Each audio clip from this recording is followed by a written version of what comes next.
नमस्कार प्रणाम। हम ब्रजेश राय और वो सब देख रहल बानी दियारा भोजपुरी।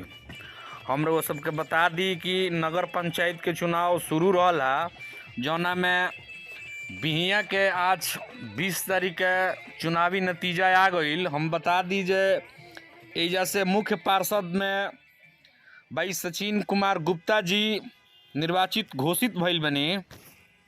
उपाध्यक्ष विजय कुमार गुड्डू। हम बता दी कि जीत के बाद पूरा बिहिया में विजय जुलूस निकलल हा। तस्वीर में वो सब देख सकतनी, पूरा समर्थक लोग के संगे पूरा गाजा बाजा के साथ पूरा बिहिया में विजय जुलूस। आज बता दी कि जौना के वजह से पूरा बिहिया में जाम के स्थिति रहल हा।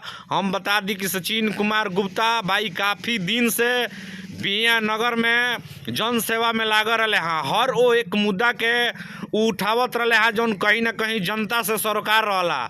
पिछला दिन हम बता दी कि जौन दुकानदार रेड़ी पटरी वाला लोग के समस्या रहला, ओकरा में वो बढ़ चढ़ी के हिस्सा ले काफ़ी दिन तक अनशन पर भी बैठले, जौना के परिणाम स्वरूप आज पूरा बिहिया नगर के जनता जीत के बधाई दिले बिया। हम बता दी रहे सबके जे शाहपुर से मुख्य पार्षद के रूप में जुगनू देवी पति स्वर्गीय मंटू सोनार, जिनकर पिछला दिन हत्या हो गई रहा शाहपुर में। हम बता दीजिए यहाँ के ही आज इनकर पत्नी जौन बाड़ी जुगनू देवी उ जीत हासिल की बड़ी। शाहपुर से उप मुख्य पार्षद भाई गुप्तेश्वर शाह जी यहाँ के निर्वाचित भइल बने।